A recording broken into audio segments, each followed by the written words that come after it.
বিষয়টা হলো আজকে আপনারা যে এসেছেন কলকাতা থেকে, আজকে আপনাদের কর্মসূচির মূল উদ্দেশ্যটা কি? ময়না ব্লকে আপনারা যে পরিদর্শন করতে এসেছেন, সেই কর্মসূচির মূল উদ্দেশ্যটা কি? হ্যাঁ, হ্যাঁ, ভারতবর্ষ আমরা জানি ভারতবর্ষ নদীমাতৃক দেশ। কিন্তু এই দেশে নদীর কথা হয় শুধুমাত্র বছরে 4 দিন 5 দিন। 4 দিন 5 দিন মানে ওই ভরা বর্ষায় যখন বন্যা আসে, যখন মানুষ বিপদগ্রস্ত হয়ে থাকে, তখন খানিকটা কথা হয়। কিন্তু আমরা নদীকর্মীরা মনে করি যে নদীর কথা সারা বছর প্রতিদিন আলোচনায় থাকা দরকার। নদীর কথা যদি আমরা না বলতে পারি, নদীর কথা যদি না আমরা বুঝতে পারি, তাহলে সেই বিপদটাই হয়তো আমাদের ওই 4-5 দিনের জন্য বিপদ যাচ্ছে। 365 দিনই নদীর কথা বলা দরকার। আমাদের পশ্চিমবঙ্গের অন্যতম বন্যাপ্রবণ একটি ব্লক হচ্ছে ময়না ব্লক, যার চারধারে নদী ঘিরে আছে, একটা দ্বীপও বলা যায়। এই এই হেন একটি দ্বীপ উদ্দেশিত যে ব্লক, সেই ব্লকে একটা নতুন ভাবনা এখানে আছে, সেটা হচ্ছে মাছ চাষ, ভেড়ি করা। কিন্তু এই ভেড়ি করার ফলে এখানকার যে ভূমিরূপ, তার কি অবস্থা, এই ভূমিরূপের জন্য আমরা যে জল বিভাজিকা জেনে এসেছি, জল বিভাজিকার মধ্যে থেকে জল নানান দিকে চলে যায়, নদীর দিকে বয়ে যায়। সেই জল বিভাজিকা আজকের কি অবস্থায় হয়ে আছে, সেইগুলোকে দেখা বোঝার জন্যই আমরা মূলত এসেছি। এবং আজকে সারাদিন আমরা এই নদীগুলোর সঙ্গে সঙ্গে, ভেড়ি অঞ্চলের সঙ্গে সঙ্গে মানুষের যারা থাকেন তাদের সঙ্গে কথা বলা, মধ্যে থেকে তাদের যে অভিজ্ঞতাগুলো আছে সেই অভিজ্ঞতাগুলো বোঝার চেষ্টা করছি এবং সেটা জানার চেষ্টা করছি, যাতে এই বিষয়টা আমরা পুরো রাজ্য স্তরে আলোচনার মধ্যে নিয়ে আসতে চাই। শুধুমাত্র ময়নার কদিন ময়নার কথা হবে এই কথা আমরা বিশ্বাস করি না। ময়নার কথা রোজ হোক, ময়নার নদীর কথা, ময়নার মানুষের কথা, তাদের আর্থসামাজিক অবস্থার কথা, তার জন্যই আমরা এসেছি। তো আপনারা প্রায় দেখলাম 70 কিলোমিটার ময়নার চতুর্সীমা পরিক্রমণ করলেন। তো কি দেখতে পেলেন এই যে ভেড়ি চাষের জমি যে ভেড়িতে পরিণত হয়ে গেছে, এর সুফল বা কুফল আপনারা কি অনুভব করলেন?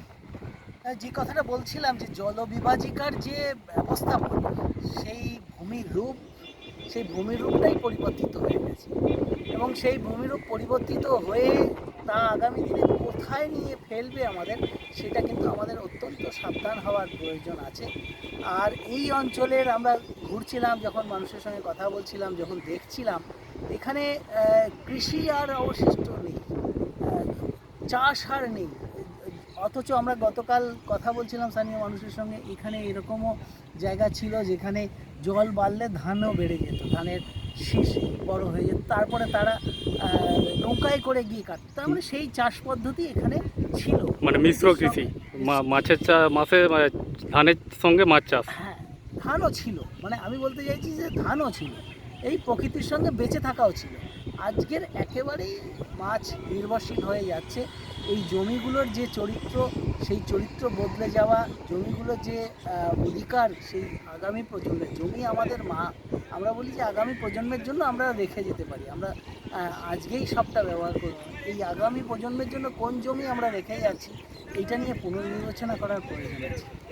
তো ময়নার যে সমস্যা, জলের সমস্যা, সামান্য বৃষ্টি হলেই ডুবে যাওয়া, এই নিকাশি ব্যবস্থা খারাপ হয়ে যাওয়ার ফলে এর জন্য যথাযথ ব্যবস্থা গ্রহণের জন্য আপনারা কি উপর মহলে কোথাও কি এর বার্তাটা পৌঁছে দিতে পারবেন? আমরা এর মধ্যে গত নভেম্বর মাসে, গত বছর আমরা নদী বাঁচাও জীবন বাঁচাও আন্দোলন এবং যৌথ জীবনযাপন, আমরা বন্যা যে হয়েছিল দক্ষিণবঙ্গের বিভিন্ন জায়গায়, বিশেষত পূর্ব মেদিনীপুর, পশ্চিম মেদিনীপুর, হুগলি, হাওড়া জেলার একাংশ জুড়ে 4টে জেলা, সেইটা নিয়ে আমরা শেষ সচিবের কাছে গিয়েছিলাম নির্দিষ্ট কতগুলো বিষয় নিয়ে, নির্দিষ্ট কিছু প্রস্তাব নিয়ে। এবং তার মধ্যে অন্যতম উল্লেখ ছিল যে পূর্ব মেদিনীপুরের এই নিকাশি ব্যবস্থা, এই যে অবাধে ভেড়ি হয়ে যাওয়ার ফলে যে নিকাশি ব্যবস্থা বিপর্যস্ত হয়ে পড়েছে, তার ফলে বন্যার এটা একটা বড় কারণ। এইটা আমরা কিন্তু শেষ সচিবকে বলেছিলাম এবং পরবর্তীতে নানা পর্যায়ে প্রশাসনকে যেমন বলা তো একটা কাজ, অবশ্যই কাজ, কিন্তু আমরা চাইছি মানুষের সঙ্গে বিষয়গুলো নিয়ে বসতে, মানুষকে ভাবাতে, এবং মানুষ যা ভাবছেন সেটাও আমরা জানি।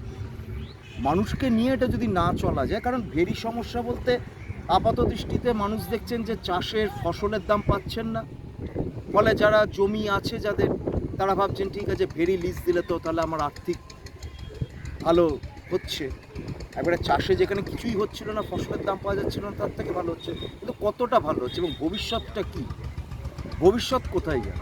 এক তো পরিবেশ বাস্তুতন্ত্র একেবারে বদলে যাচ্ছে।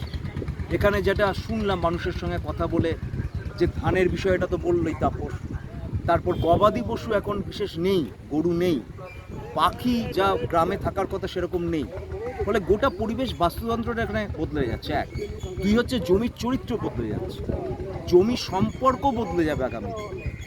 এই যে এক লপ্তে এত জমি নিয়ে এক একটা ভেরি হচ্ছে, তাহলে কার কি জমি সে তো আলাদা করা থাকছে না। তাহলে এই আজকের এই জমির যে চরিত্র বদলের সঙ্গে সঙ্গে জমি সম্পর্ক বদলে যাবে এবং আগামী দিনে আমাদের আশঙ্কা এই জমির মালিকানা বড় বড় কর্পোরেটের হাতে চলে যাবে, যেটা উন্নয়নের নামে সারা দেশে আমাদের রাজ্যে হচ্ছে, যে কর্পোরেটের হাতে সব কিছু চলে যাওয়া। এই যে এক লপ্তে এতগুলো জমি ভেরি হয়ে যাচ্ছে, এই ভেরিটাই পরে রূপান্তরিত হয়ে যাবে কর্পোরেট মালিকানায় চলে যাবে এবং সেখানে এখানকার মানুষের যেটুকু যা পেত, যা পাচ্ছে আজকে মনে করছে ভালো, কিন্তু আগামী দিনের জন্য, দীর্ঘমেয়াদের জন্য, আগামী প্রজন্মের জন্য এটা ভয়ঙ্কর। পরিবেশ বাস্তুতন্ত্র, জীবিকা, সব দিক দিয়ে এটা আগামী দিনে ভয়ঙ্কর জায়গায় চলে যাবে। ফলে আর মনে হয় সবটাই একটা বিষয় ভাবা উচিত, কৃষিকে কীভাবে, কৃষিতে যাতে ফসলের ন্যায্য দাম কৃষক পান এটা দেখা যেমন দরকার, কৃষি জমি যাতে এরকমভাবে রূপান্তর না হয়ে যায় এটাও দেখা দরকার, এবং তার সঙ্গে মৎস্যজীবীদের বিষয় যেমন দরকার, এবং জনস্বাস্থ্যের বিষয়টা আমরা যেটা বিভিন্ন জনের থেকে খোঁজ পেলাম, যে ভেরি হওয়ার পর এখানে নানা রকম ক্যান্সার সহ নানা রকম রোগের প্রকোপ বেড়ে গেছে। তাহলে এই যে মাছকে যা খাদ্য হিসেবে দেয়া হচ্ছে,